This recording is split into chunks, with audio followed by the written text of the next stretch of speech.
নমস্কার। আজকের যে ভিডিওটা, এই ভিডিওটি সম্পূর্ণ অন্যরকম হতে চলেছে। তো ভিডিওটি খুব ছোট্ট হবে, মনোযোগ সহকারে দেখো। আমি আমার ইউটিউব জীবনের যে জার্নিটা, আমি এই গত 5 বছরে কিভাবে এই সোশ্যাল মিডিয়া যুগে আসলাম, এই গত 5 বছর ধরেই আমি সোশ্যাল মিডিয়ার মধ্যে আছি। বিভিন্ন অনেক কিছু করার চেষ্টা করেছি, কিন্তু সফল আমি হতে পারিনি। হ্যাঁ, কারণ হয়তো বিভিন্ন মোটিভেশন রিলেটেড বিভিন্ন ভিডিও তৈরি করেছি, ক্রিয়েট করেছি, বিভিন্ন বাণী যেহেতু আমি একটু বাণী রিলেটেড ভিডিও তৈরি করতাম। আর আজ পর্যন্ত এই সকল ভালো জিনিস দেখার লোক খুব কম, এটা তোমরাও বোঝো এবং আমি বুঝি, খুব ভালো করেই বুঝতে পেরেছি গত 5 বছরে। কারণ এই যে পরিশ্রম, আমি 2016 সালে এই চ্যানেলটা ওপেন করি।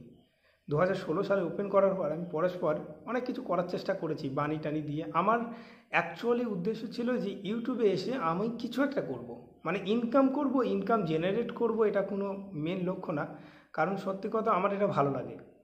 তারপরে আমি চাকরি সূত্রে প্রথম পানিঘাটা ছিলাম, তারপরে আমি নর্থ বেঙ্গলের অনেক দিক কাটিয়েছি, তারপরে আমি দার্জিলিং 3.5 বছর 4 বছর প্রায় দার্জিলিং কাটিয়ে দিলাম।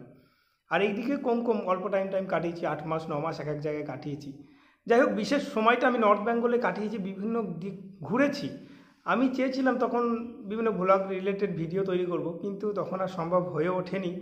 আর বর্তমানেও আমার কাছে ক্যামেরা কোয়ালিটি সেমন ভালো নেই, কোনো মাইক্রোফোন নেই। আমি একটা মাইক্রোফোনের অর্ডার করেছি, যদি আসবে, তা বেশি দামের নেওয়ার মতো সামর্থ্য নেই।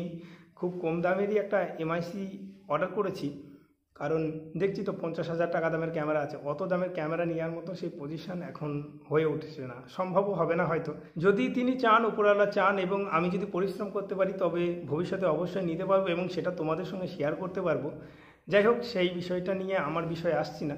বিষয়টা হচ্ছে, আমি দার্জিলিংয়ে 2021-22 প্রচণ্ড বরফ পড়েছিল, গিয়েছিলাম। দার্জিলিংয়ের অনেক জায়গা আমি ঘুরেছি। দার্জিলিংয়ে আমি যখন ভিডিওগুলি তৈরি করতাম প্রচণ্ড ঠান্ডার মধ্যে, আমি একটা যে বাণী ভিডিওগুলো রিলেটেড, একটা বাণীর ভিডিও, যেমন হচ্ছে আমি যদি স্বামী বিবেকানন্দের বাণী নিয়ে একটা ভিডিও তৈরি করি, তাহলে ভিডিওটা তৈরি করার সময় আমাকে প্রথমত ভিডিওটার ভয়েস দিতে হবে। ভয়েস দেওয়ার পর সেটাকে ভয়েসটাকে ডিনয়েজ করে এডিটিংয়ের ব্যাপার আছে, তারপর সেটাকে লেখার ব্যাপার আছে। মোটামুটি অনেকটা সময় লেগে যায়। এত সময় লাগার পরেও ভিউ আসতো না হয়তো, সেরকম কোয়ালিটি হতো না। এখনও ভিডিওর কোয়ালিটি সেরকম আসছে না। যারা দেখছে তারা হয়তো আমাকে ভালোবেসে দেখছে, বা আমার কথাগুলো হয়তো কিছুটা কাজে লাগছে, বা তাদের কাছ থেকেও আমি কিছু শিখছি, অনেক কিছু শিখছি। তাদের কমেন্টগুলো খুব সুন্দর সুন্দর কমেন্ট হয়, আমি কমেন্টগুলো মনোযোগ দিয়ে পড়ি। এখানে কথা হচ্ছে, আমি খুব স্ট্রাগল করে তখন তৈরি করতাম, আর আমার কষ্ট হতো না। এই জিনিসটা থেকে আমি খুব একটা ভালো জিনিস শিখলাম, খুব ভালো জিনিস শিখলাম, যে জিনিসটাকে আমরা ভালোবাসি না, সেই জিনিসটা করতে আমাদের একদমই কষ্ট হয় না। তাই পড়াশোনার ক্ষেত্রেও দেখবেন, সব কিছুতে আপনি যেটা ভালোবাসেন সেটা আপনার কিচ্ছু মনে হবে না। আর এইটা সব থেকে বড় একটা প্রমাণ, দেখবেন যে ভালো সময়গুলো, যেমন হচ্ছে আমার বাড়িতে যখন আত্মীয় স্বজন আসে, আমার খুব ভালো লাগে, সবাই আসে একসঙ্গে, আনন্দ হয়, তখন দেখবেন সময়টা কিভাবে পেরিয়ে যাচ্ছে। 4 দিনের ছুটিটা ফ্যামিলির সঙ্গে যখন কাটাই, সেই মুহূর্তটা যে এতটা সুন্দর, খুব দ্রুত কেটে যায়। তাই যেই মুহূর্তটাকে আমরা ভালোবাসবো, যেটাকে আমরা ভালোবাসবো, সেটা দেখবেন খুব দ্রুত কেটে যাবে। আর যে জিনিসটা আমরা ভালো লাগবে না, বোরিং ফিল করব, সেই জিনিসটা কাটতেই চাইবে না। এই কথাটা নিয়ে আমার একটা ট্রেনিংয়ের একটা ঘটনা মনে পড়ে গেল। আমাদের যে ট্রেনিং ইনস্ট্রাক্টর ছিল, উনি কি বলতেন, যখন সেই 303 যে রাইফেল, ওই রাইফেলে উনি কী করতেন, যখন আমরা একটু দুষ্টুমি করতাম তখন বলতো 4 মিনিটকে 4 ঘন্টা করে দেবো, দেখবি, এরকম করে কথা বলতো। তখন বুঝতাম না, তা উনি একদিন বলছে, এই যে রাইফেলটা ধরে এইরকম করে দাঁড় করিয়ে দেবো, এইরকম হাত স্ট্যান্ড করে এরকম রাইফেলটা ধরে দাঁড় করিয়ে দেবে। আমি ঘামছি যথেষ্ট। যাই হোক, ফ্যান বন্ধ করে দিয়েছে, কারণ নয়েজ আসবে বাইরের। তা উনি যখন, আমি 4 মিনিট কি, আমি জাস্ট 40 সেকেন্ড এরকম ধরে আছি, মনে হচ্ছে আমি 10 ঘন্টা ধরে আছি, এতটা কষ্ট হচ্ছে। আর 40টা সেকেন্ড সময় কাটতেই চাইছে না। তখন বুঝলাম, আমাদের কষ্টের সময়গুলো কাটতে চায় না, আর ভালো সময়গুলো খুব দ্রুত কেটে যায়। যাই হোক, মূল বিষয় যেটা, এই কথাটা বলার যে মূল বিষয় ছিল, সেটা হচ্ছে, আমরা যখন কোনো জিনিসকে অবশ্য ভালোবাসবো না, তখন অবশ্যই সেই জিনিসটা করতে ইচ্ছা করবে। আর যেই জিনিসটাকে আমরা ভালোবাসবো না, সেই জিনিসটাকে আমাদের করতে ইচ্ছাই করবে না।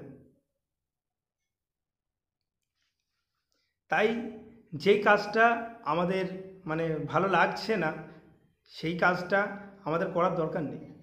আর যে কাজটা ভালো লাগছে, সেটাকে আমাদের করতে হবে। এবারে এমনও কাজ আছে আমাদের জীবনে যেটা ভালো না লাগা সত্ত্বেও করতে হয়। সেই কাজটাকে কী করতে হবে, সেই কাজটাকে আমাকে বারবার চেষ্টা করতে হবে, চেষ্টা করে নিজেকে তৈরি করতে হবে। এই তো একটা কথা, স্রোতের বিপরীতে দাঁড়িয়ে থেকে স্ট্রাগল করাটাই হচ্ছে মানুষের জীবনের সব থেকে বড় একটা কাজ। এটা কিন্তু সবাই পারে না। যাই হোক, ভিডিওটা অনেক লম্বা হয়ে যাচ্ছে, এখানেই শেষ করছি। ছোট্ট ভিডিওটা এই ছোট্ট ভাইটার কাছ থেকে যদি কিছু শিখতে পারো বা যদি একটু ভালো লেগে থাকে তাহলে অবশ্যই একটা লাইক করে দেবে ভিডিওটার মধ্যে, কারণ আমার ভিডিওর মধ্যে কোনো রংচঙের কোনো ব্যাপার নেই, আর সেই রকম ভালো কোয়ালিটির ক্যামেরাও নেই, কোনো বিষয়ই নেই যে রংচঙের ব্যাপারে। হয়তো হয়তো কিছু কথা আমি তোমাদের সঙ্গে শেয়ার করছি, সেই ভালো লাগার উপর ভিত্তি করেই হয়তো তোমরা দেখছো ভিডিওটা, এই পর্যন্ত দেখছো, কারণ ভিডিওটা শেষ মুহূর্ত পর্যন্ত তোমরা দেখছো। যারা দেখেছো শেষ পর্যন্ত তাদের অবশ্যই ধন্যবাদ, অনেক ধন্যবাদ। তারা অবশ্যই ভালো থাকবেন, আর সকলেই ভালো থাকবেন, পরিবারের সকলেই ভালো থাকুক, সুস্থ থাকুক। কারণ পরিবার ভালো না থাকলে পৃথিবীর সমস্ত সুখ এনে দিলেও শান্তি পাওয়া যাবে না। পরিবারের সুখ সবথেকে বড় সুখ। সারাদিনের পর যদি পরিবারের লোকের মুখের হাসি যদি আমরা দেখতে পাই, তাহলে এটাই সবথেকে বড় সুখ, যেটা আমাদের মতন যারা বাইরে থাকে তারা বুঝতে পারে কতটা কষ্ট। যেমন হচ্ছে, লাস্টে ভিডিওর শেষে একটা কথা বলি, আমার একটা ছেলে হয়েছে, ছোট ছেলে। তা ছেলেটার জন্য খুব কষ্ট হয়। ছেলেটা আমি যখন বাড়ি থেকে ছুটি থেকে চলে এসেছি তখন খুব কান্নাকাটি করছে। আমাকে যে দেখেছে, আমার মুখটা দেখে ভিডিও কলে, ছোট্ট বয়স, 4 মাস বয়স, 4 মাসে তাই আমাকে চিনে গেছে, কান্নাকাটি করছে আমাকে দেখে। এতটা কষ্ট করে কান্না করছে, এতটা কষ্ট হচ্ছে, কিন্তু ছুটি পাচ্ছি না, যেতে পারছি না, ইলেকশন চলছে। যাই হোক, কষ্টটাকে শেয়ার করে ফেললাম। তোমরাও তোমাদের কষ্ট থাকলে অবশ্যই কমেন্টের মাধ্যমে শেয়ার করতে পারবে। মানুষের জীবনে আমরা প্রত্যেককেই এক একটা অভিনেতা, তাই আমাদের জীবনে অবশ্যই অনেক কষ্ট থাকবে, আর কষ্ট নিয়েই আমরা অভিনয়টাকে খুব সুন্দরভাবে করতে পারি। আর যে যত সুন্দর করে অভিনয় করতে পারবে সেই তো সবথেকে বড় অভিনেতা। তো ভালো থাকবেন। যথেষ্ট ভিডিওটা বড় হয়ে গেল, মাফ করবেন যদি ভিডিওটা বোরিং হয়ে যায়।